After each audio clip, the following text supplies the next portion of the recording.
సూర్యాపేట జిల్లా హుజూర్ నగర్ పట్టణం లగచర్ల ఘటనపై అంబేద్కర్ విగ్రహానికి వినతి పత్రం అందించిన బీఆర్ఎస్ నాయకులు. ఈ సందర్భంగా తెలంగాణ మలిదశ ఉద్యమకారుడు మరియు రాష్ట్ర నాయకులు నగేష్ రాథోడ్ మాట్లాడుతూ లగచర్ల గిరిజన రైతైన హిరియా నాయక్ చేతులకు బేడీలను వేసి చెంచలగూడ జైలు నుండి ప్రభుత్వ దవాఖాన వరకు తీసుకెళ్లడమే కాకుండా అక్కడ వైద్యం అందించేటప్పుడు కూడా 2 చేతులకు బేడీలు వేయడం నిజంగా అవమానకరమైన చర్య అని, ఇది మానవ హక్కుల ఉల్లంఘన కిందకు వస్తుందని, రాజ్యాంగంలో మానవులకు కల్పించబడినటువంటి జీవించే హక్కును హరించేయడమే మానవ హక్కులను హరిస్తూ పోలీసు యంత్రాంగం ఒక గిరిజన రైతు పట్ల ఇలా ప్రవర్తించడం నిజంగా ఇది అవమానకరమైనటువంటి చర్య అని, రాబోయే రోజుల్లో గిరిజనులు అంతా ఏకమై తగిన గుణపాఠం చెబుతామని హెచ్చరించారు. ఈ కార్యక్రమంలో బీఆర్ఎస్ పార్టీ సీనియర్ నాయకులు, కార్యకర్తలు పాల్గొన్నారు.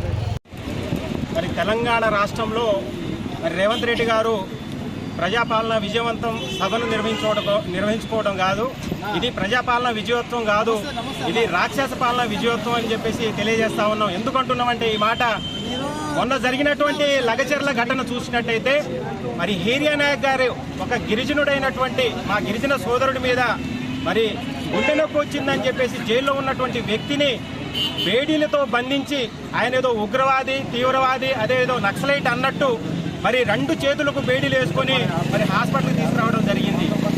హాస్పిటల్కి తీసుకురావడమే కాకుండా హాస్పిటల్లో ట్రీట్మెంట్ అయ్యేటప్పుడు కూడా 2 చేతులకు బేడీలు వేసి ట్రీట్మెంట్ ఇవ్వడం నిజంగా ఇది అవమానకరమైనటువంటి చర్య, నిస్సిగ్గుకరమైనటువంటి చర్య, ఇది మానవ హక్కులను ఉల్లంఘించేటటువంటి చర్య.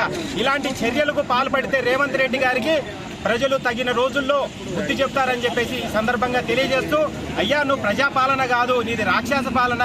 నువ్వు ఏవైతే ప్రజల కోసం, ప్రజల హక్కులను కాపాడడం కోసం వచ్చినావో అలాంటి హక్కులను మీరు కాలరాస్తా ఉన్నారు. ఈరోజు ఇలాంటి ఘటనలు మానుకుంటే మంచిది. రాబోయే రోజుల్లో యావత్ తెలంగాణ ప్రజానీకం ఎదురుదాడికి దిగుతుంది.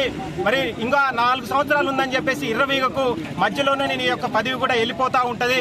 అదేవిధంగా ఈరోజు మరి తెలంగాణ కేబినెట్ లో ఎక్కడ కూడా మరి గిరిజనులకు ప్రాధాన్యత లేకుండా, మంత్రివర్గంలో ప్రాధాన్యత కల్పించకుండా గిరిజనుల పట్ల పక్షపాతం వహిస్తున్నటువంటి మీ యొక్క చర్య నిజంగా అవమానకరం అని చెప్పేసి ఈ సందర్భంగా తెలియజేస్తా ఉన్నాం.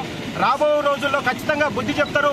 ఏవైతే గిరిజనులు అవమానకరంగా ఈరోజు మమ్మల్ని బేడీలు పెట్టి హింసిస్తా ఉన్నావో రాబోయే రోజుల్లో ఈ గిరిజనులే నీకు నీ బొంద కడతారు, నీ గోరి కడతారని చెప్పేసి ఈ సందర్భంగా తెలియజేస్తూ ఇలాంటి చర్యలు మానుకోవాలని చెప్పి బీఆర్ఎస్ పార్టీ పక్షాన హెచ్చరిస్తా ఉన్నాం.